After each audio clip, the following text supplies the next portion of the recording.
Você sabia que Memphis Depay foi convocado pela seleção holandesa? Aí você que está mais atento deve ter lembrado, mas espera aí, o Memphis não está machucado? Pois é. Ainda assim, ele foi chamado para as partidas contra Malta e Finlândia nos dias 9 e 12 de outubro. E o mais curioso vem agora, existe uma possibilidade real de o Memphis Depay voltar a jogar apenas na data FIFA pela seleção holandesa, com a lembrança de que ele se contundiu depois de 2 jogos pela seleção do seu país, e um deles ele marca 2 gols e se torna o maior artilheiro da história da seleção holandesa, volta para o Brasil, entra em 45 minutos do jogo contra o Atlético Paranaense e sai reclamando de um desconforto muscular, que parecia naquele momento uma lesão pouco grave, que lhe permitiria voltar em 5 dias e 1 semana, nada disso. Ele não atuou mais vestindo a camisa do Corinthians, tornando-se um desfalque importante. Ninguém consegue cravar que ele estará em campo nesse sábado contra o Mirassol na Neoquímica Arena. A tendência é que mais uma vez não jogue. E aí vai ficar muito esquisito que o Memphis Depay tenha passado todo esse período entre uma data FIFA de setembro e a data FIFA de outubro sem jogar pelo Corinthians, com exceção aos 45 minutos contra o Atlético Paranaense, e reapareça justamente em partidas da seleção holandesa. Com uma observação importante, ele não ganha nada para jogar na Holanda, enquanto o Corinthians tem um custo mensal de 6 milhões de reais com o Memphis Depay. É por essas e outras que dentro da nova diretoria alvinegra, a percepção sobre o aproveitamento e o custo-benefício do Memphis Depay é o pior possível.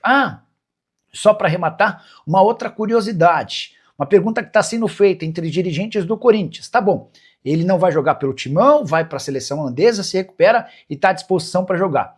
Mas depois de enfrentar a Finlândia no dia 12 de outubro, ele vai ter condição de jogar contra o Santos no dia 15, clássico do Campeonato Brasileiro na Vila Belmiro?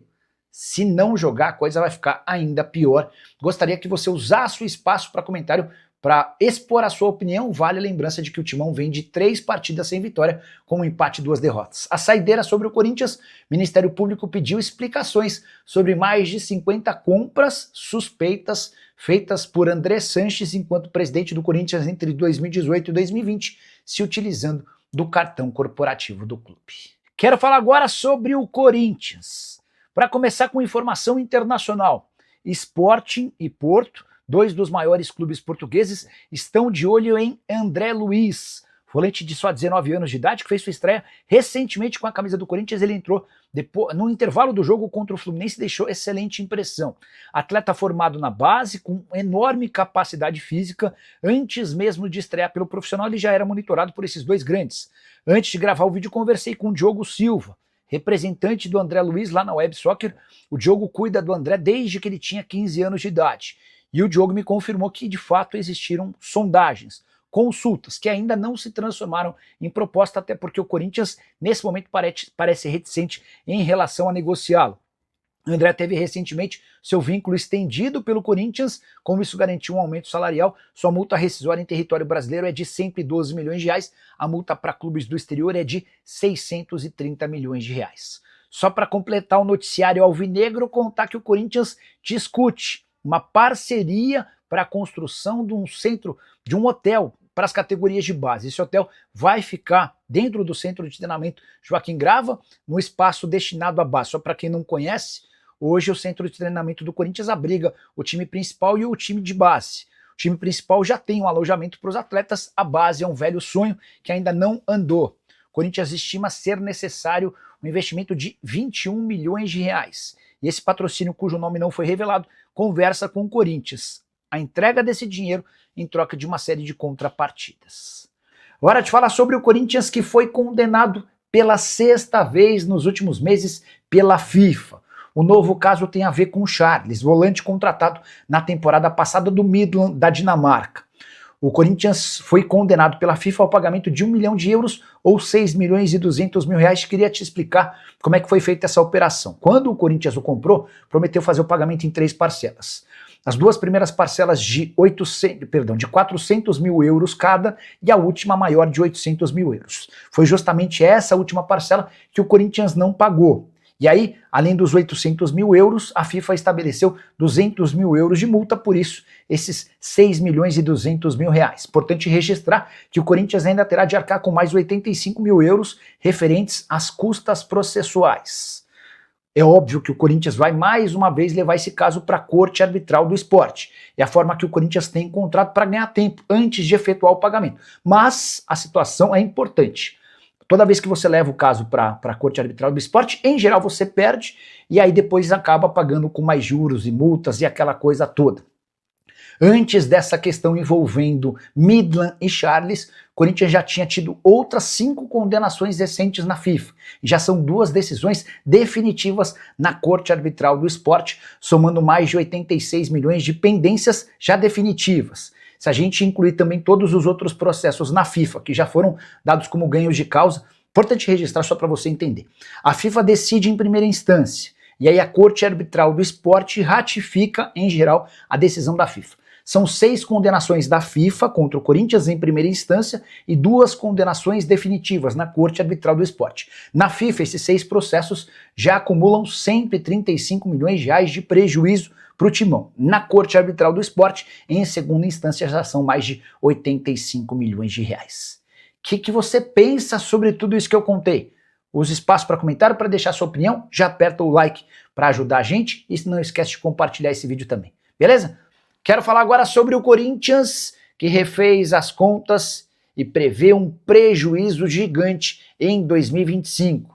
A nova estimativa do Departamento Financeiro do Corinthians imagina que o clube termine 2025 com 83 milhões de reais no vermelho. Isso significa que o Corinthians calcula gastar 83 milhões a mais do que aquilo que arrecadar. Importante registrar que a projeção feita por Augusto Melo no início do ano era completamente diferente. Ele imaginava um superávit de 37 milhões de reais. E o Corinthians precisou refazer suas contas porque percebeu que as projeções feitas pelo Augusto eram completamente fora da realidade, de alguém fora da órbita, talvez em Marte, em Júpiter, na Lua ou em qualquer outro lugar. Só para vocês entenderem, a diferença entre o que foi projetado pelo Augusto e o que está sendo projetado pela nova diretoria é de 120 milhões de reais. O CD, o Conselho Deliberativo do Corinthians, vota na segunda-feira todas essas alterações que eu vou passar a partir de agora. Gastos com o pessoal saltaram de 345 milhões projeção do Augusto para 492 milhões de reais. Já as vendas de atletas, que estavam previstas pelo Augusto em 240 milhões, vão girar na casa dos 88 milhões, de acordo com a nova diretriz da diretoria comandada por Osmar Stab.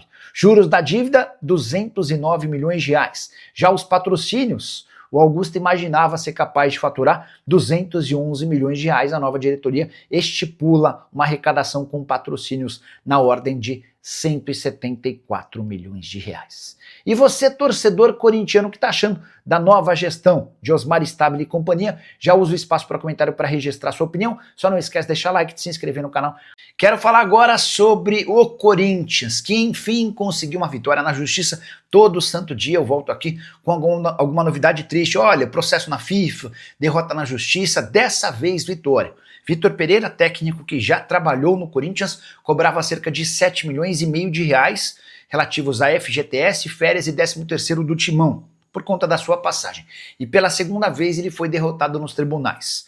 O último tribunal que o julgou recentemente entendeu que essas questões devem ser julgadas por FIFA e Corte Arbitral do Esporte, mantendo assim o processo extinto, sem julgamento do mérito.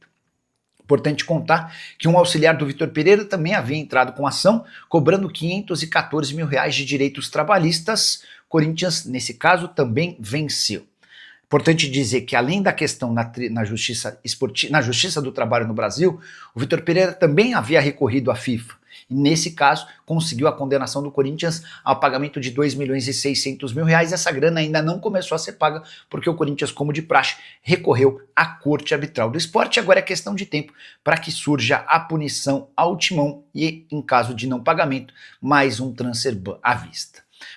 Quero falar agora sobre o Corinthians, muito irritado com a arbitragem. O Timão deixou escapar, praticamente no último lance da partida contra o Internacional, uma vitória importantíssima no Beira-Rio. O Corinthians vencia com o gol do Guinegão, até que aos 50 do segundo tempo, lance polêmico, o Kaká puxa o Bruno Henrique enquanto ele se preparava para bater. O árbitro não marca o pênalti, mas com a ajuda do árbitro de vídeo muda a sua posição e assinala a penalidade máxima convertida pelo Carboneiro. Placar final: Corinthians 1, Internacional 1 em Porto Alegre. Jogadores, diretores e até o presidente do Corinthians muito irritados, até porque não é a primeira vez que o Corinthians, segundo o Timão, é prejudicado. Fabinho Soldado chegou a dizer o seguinte, abre aspas, é o segundo jogo seguido que o Corinthians tem feito o melhor em campo e esse tipo de situação complica. O Corinthians é muito grande e não vamos aceitar. O Fabinho Soldado se refere ao lance do gol, o segundo gol do Flamengo na vitória por 2-1 rubro-negra na Neoquímica Arena. A bola sai em linha lateral depois de um toque de um jogador do Flamengo. O bandeirinha assinala lateral pro Flamengo e no lance seguinte o Flamengo faz o gol da vitória por 2-1. Presidente Osmar Stabile também desabafou, abre aspas para ele, todo jogo tem polêmica e é sempre contra o Corinthians. E eu queria desabafar aqui com vocês dizendo o seguinte, não dá para continuar assim. Só para completar, feitos os registros das reclamações, é importante lembrar que o pênalti foi cometido pelo Kaká, um dos piores zagueiros que já vestiram a camisa do Corinthians em todos os tempos.